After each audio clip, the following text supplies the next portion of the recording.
रात के ठीक 2:17 हो रहे थे और कहते हैं कि अगर इस समय सुनसान सड़क पर आपको कोई अनजान फुसफुसाहट सुनाई दे तो समझ लीजिए कि या तो कोई मरने वाला है या फिर कोई मर चुका है। शंकर ने उस रात यही सुना था। कानपुर से मैंगलोर तक माल लेकर जा रहा 42 साल का शंकर 20 साल से ज्यादा समय से ट्रक चला रहा था। उसने आंधी, तूफान, लुटेरे, दुर्घटनाएं और सड़क पर फैली लाशें तक देखी थी, लेकिन जो उस रात हुआ उसने उसकी आत्मा तक हिला दी। हाईवे पर दूर दूर तक कोई गाड़ी नहीं थी। ट्रक की हेडलाइट्स धुंध को चीरती हुई आगे बढ़ रही थी। इंजन की लगातार घरघराहट और टायरों की घिसटती आवाज के अलावा वहां कोई ध्वनि नहीं थी। रेडियो बंद था, मोबाइल में नेटवर्क नहीं था और आसमान में आधा कटा हुआ चांद टेढ़ी मुस्कान की तरह लटका हुआ था। तभी अचानक उसे अपने दाएं कान के बिल्कुल पास किसी औरत की धीमी आवाज सुनाई दी। शंकर, धीरे चलो, आगे मत बढ़ो, बाईं तरफ से खतरा है। शंकर का दिल जोर से धड़क उठा। उसने तुरंत ब्रेक नहीं लगाई क्योंकि उसे लगा कि शायद यह उसकी थकान का असर है। वह 14 घंटे से लगातार गाड़ी चला रहा था। उसने खुद को समझाने की कोशिश की कि यह सिर्फ उसका भ्रम है, लेकिन कुछ ही सेकंड बाद वही आवाज फिर सुनाई दी, इस बार और स्पष्ट। शंकर, मैं मजाक नहीं कर रही हूँ, बाईं तरफ से खतरा आने वाला है। शंकर ने घबराकर साइड मिरर देखा, लेकिन वहां कुछ नहीं था। केबिन में उसके अलावा कोई नहीं था। पीछे की सीट खाली थी। हनुमान जी की छोटी सी तस्वीर हल्के हल्के हिल रही थी, जैसे हवा का कोई अदृश्य झोंका अंदर आया हो। अचानक सामने से एक काली एसयूवी बिना इंडिकेटर दिए तेजी से बाईं तरफ से उसकी लेन में घुस आई।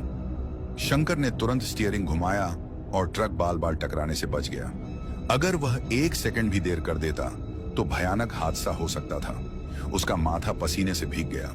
अब वह यह मानने को तैयार नहीं था कि यह सब महज थकान का असर है। कुछ किलोमीटर आगे बढ़ने के बाद फिर वही आवाज सुनाई दी। शंकर, पानी मत पीना। शंकर का गला सूख रहा था। उसने ढाबे से खरीदी हुई सील्ड पानी की बोतल उठाई, लेकिन जैसे ही उसने ढक्कन खोला उसके हाथ रुक गए। उसे बोतल के अंदर कुछ काला सा तैरता हुआ दिखाई दिया। हेडलाइट की रोशनी में उसने देखा कि एक छोटा सा मरा हुआ कीड़ा पानी में पड़ा था। उसने घबराकर बोतल खिड़की से बाहर फेंक दी। उसके दिमाग में एक ही सवाल घूम रहा था कि अगर यह आवाज उसे चेतावनी दे रही है तो ये कौन है और उसे क्यों बचा रही है। करीब 3 बजे उसे सड़क किनारे एक छोटा सा ढाबा दिखाई दिया, जिसका टूटा हुआ बोर्ड हवा में हिल रहा था।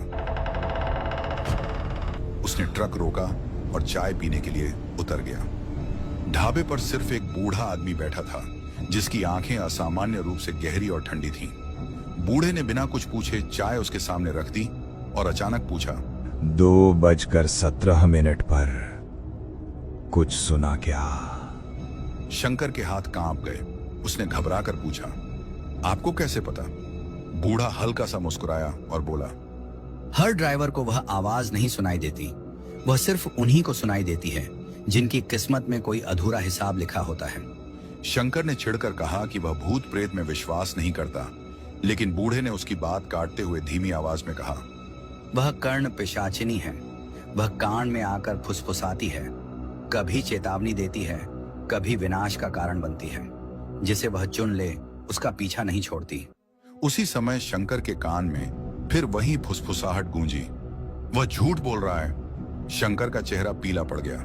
बूढ़ा उसे घूर रहा था जैसे वह सब समझ रहा हो। शंकर बिना चाय खत्म किए ट्रक में वापस आ गया और तेजी से वहां से निकल गया। उसने हिम्मत जुटाकर केबिन में जोर से पूछा, तू कौन है और मुझसे क्या चाहती है? कुछ पल सन्नाटा रहा, फिर एक ठंडी हंसी सुनाई दी।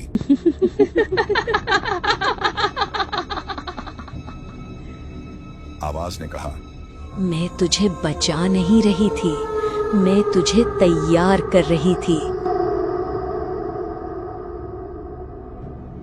किस लिए? शंकर ने कांपती आवाज में पूछा।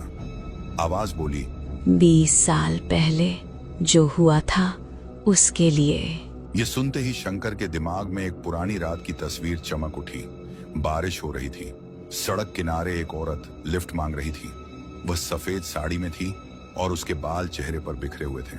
उस रात भी समय 2:17 ही था। उसने सिर झटका और खुद से कहा कि वह सब एक हादसा था। उसने किसी को जानबूझकर नुकसान नहीं पहुंचाया था। तभी अचानक ट्रक के सामने सड़क के बीचों बीच वही औरत खड़ी दिखाई दी।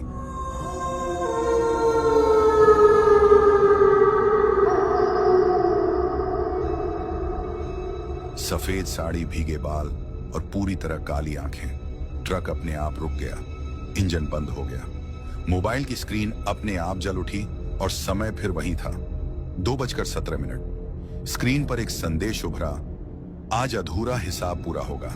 शंकर ने दरवाजे लॉक कर दिए, लेकिन उसे महसूस हुआ कि कोई पीछे की सीट पर बैठ गया है। उसके कान के पास गर्म सांसों की हल्की सरसराहट महसूस हुई। आवाज ने बहुत पास से कहा, तूने मुझे कुचला नहीं था, तूने मुझे धक्का दिया था। शंकर की आंखों के सामने वह दृश्य साफ होने लगा। उस रात उसने ब्रेक लगाया था, लेकिन पूरी ताकत से नहीं। उसने स्टीयरिंग मोड़कर उस औरत को बचाने की बजाय हल्का सा धक्का दिया था, क्योंकि उसे डर था कि अगर वह ट्रक रोक देगा तो डकैती हो सकती है। औरत सड़क किनारे खाई में गिर गई थी। उसने पीछे मुड़कर नहीं देखा था। अब वही औरत उसके सामने खड़ी थी, लेकिन सबसे बड़ा डर यह नहीं था कि वह मर चुकी औरत लौट आई थी।